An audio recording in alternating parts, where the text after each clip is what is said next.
नमस्कार प्रेक्षकांनो, लग्नानंतर होईलच प्रेम मालिकेमध्ये जबरदस्त ट्विस्ट आलेला आहे। काव्याने रम्याच्या सनकन कानाखाली मारलेली आहे आणि तिला सक्त ताकीद दिलेला आहे की पार्थाने आमच्या बाळापासून दूर राहायचं। काव्याचा हा अवतार पाहून रम्या मात्र चांगलीच घाबरलेली आहे। त्याच्यामध्ये गुरुजींनी सुद्धा रम्याला चांगलाच धक्का दिलेला आहे।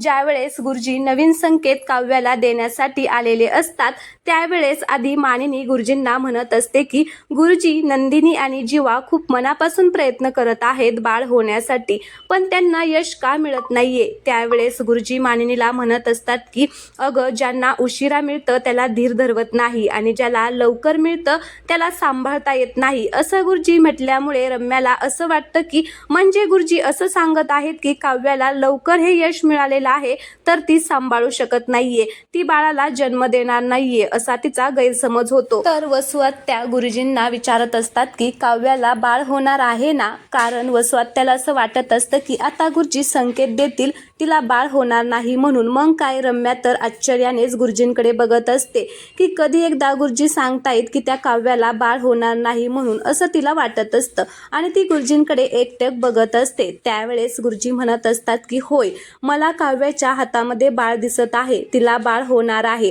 असं गुरुजी म्हणताच इकडे रम्याचं तर तोंड एवढं वाकडं होतं की डायरेक्ट तिच्या तोंडातून काय बोलताय गुरुजी असं जोरात निघतं। त्यावेळेस सगळेजण तिच्याकडे आश्चर्याने बघत असतात की नक्की हिला काय झालं। वसुआत्याचा चेहरा सुद्धा आता एकदम ते पडलेला आहे, करायला काय गेलो आणि होऊन काय बसलं असं दोघींनाही वाटत असतं।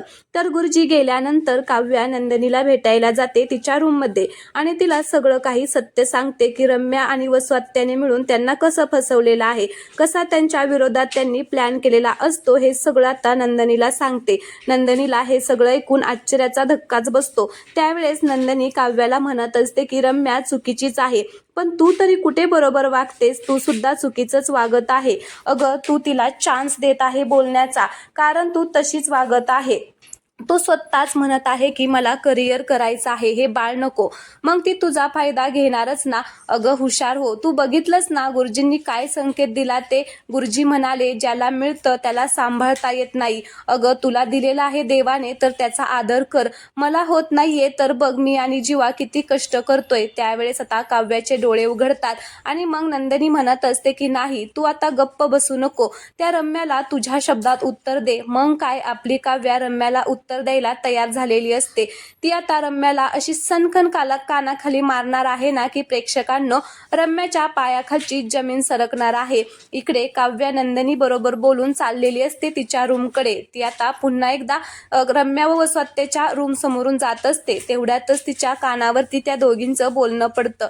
मग काव्या पुन्हा त्यांचं बोलणं ऐकते। त्यावेळेस रम्या वसुआत्याला म्हणत असते की काव्याला वेगळ्या पद्धतीने असं काहीतरी सांगते की ती आता तिचं बाळ या जगात येऊनच देणार नाही आणि मग काव्यार्थ कायमचं संपलं म्हणून समज। आणि माझं गट फिलिंग आई मला सांगत आहे की आजचा दिवस संपायच्या आत काव्या स्वतः माझ्याकडे येईल आणि मला म्हणेल मला वाटतंय आपण हॉस्पिटलला जाऊन हे बाळ नको म्हणून सांगू डॉक्टरांना।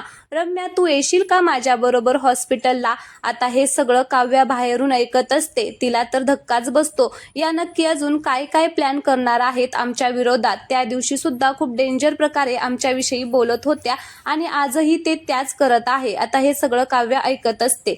तर वसुआत्या म्हणत असते की तू जाणार का मग तिच्या बरोबर हॉस्पिटलला।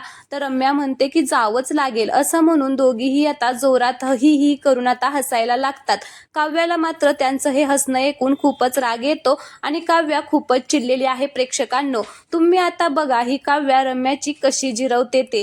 तर आता चांगलेच ह्या मोठमोठ्याने हसत असतात। रम्या वसुआत्याला म्हणत असते की देशमुखांची थोरली सून त्यांच्या वंशाचं पुढे काय करतीये याचे पुरावे नको का गोळा करायला, आणि म्हणूनच मी आता हॉस्पिटलला जाणार आहे आणि घरी येऊन सगळ्यांना सांगणार आहे असं म्हणून ती आणखीन जोरात हसायला लागतात। काव्याचा मात्र इकडे संताप होत असतो। तिला आता त्या दोघींचा एवढा राग येत असतो की काव्याला असं वाटत असतं की या दोघींना असं आता जोरात ओढून घराच्या बाहेर हाकलून द्यावं, पण ती आता शांत बसते। आणि मग दुसऱ्या दिवशी आपण पाहतो की वसुआत्या आणि रम्या हॉलमध्ये असतात। त्यावेळेस काव्या पार्थला बरोबर घेऊन त्यांच्या समोर येते आणि मग रम्याच्या सनकन कानाखाली वाजवते। ज्यावेळेस ती रम्याच्या सनकन अशी कानाखाली वाजवते होते त्यावेळेस रम्याला तर काही सुचत नाही, पण वसुहत्याच्या तर पायाखालची जमीनच सरकलेली आहे. पार्थ मात्र काव्याकडे बघतच असतो. त्यावेळेस रम्या बिचारी गालाला हात लावून उभा असते. तिला कळत नाही नेमकं काव्याला झालं तरी काय. तर काव्या तिला म्हणत असते की ही चपराक जुन्या काव्याकडून, जिला तू इतके दिवस घोळात घेत होती आणि तुझ्या तालावर नाचवत होती. मला फसवत होतीस ना तू, त्यामुळे ही तुला चपराक माझ्याकडून. काय ग, तुला असं वाटत होतं ना की हे माझं बाळ मी या जगात येऊन द्यायला नको, म्हणजे तू पार्थ बरोबर लग्न करशील आणि माझा अलगद काटा काढशील, असं वाटत होतं का? दोघी जण तुम्ही असं बोलत होता का?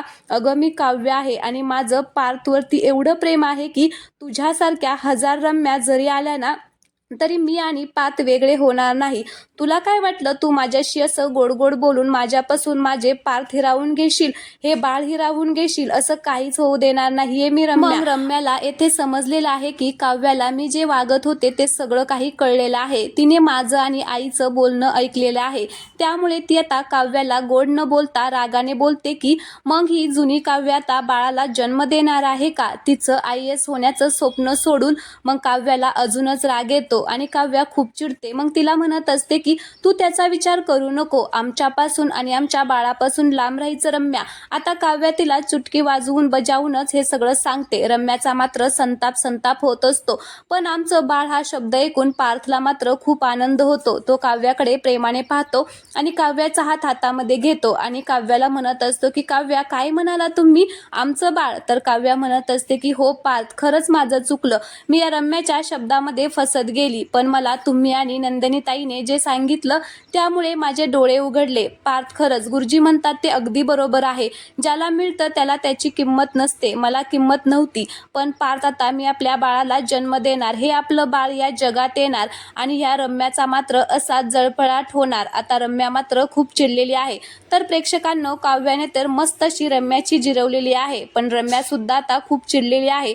तर रम्या पुढे काय करणार हे पाहणं खूपच इंटरेस्टिंग असणार आहे आणि त्याचं उत्तर काव्या कसं देणार हे त्याहूनही इंटरेस्टिंग असणार आहे. खरं तर रम्या आणि वसुहत्या आता काव्याने चापट मारल्यामुळे खूपच चिडलेल्या असतात आणि आता त्या विचार करणार आहेत की काव्याला याचं उत्तर कसं द्यायचं. काव्याच्या मात्र पाठीमागे पार्थ, नंदिनी, त्याचबरोबर जीवा सगळेच आहेत, पण तरी देखील रम्या एकटीच खूप आहे असं आता सध्या वसुहत्या आणि रम्याला असं वाटत असतं. रम्या आणि वसुहत्या कितीही काही झालं तरी सुधारण्याचं नावच घेत नाहीये.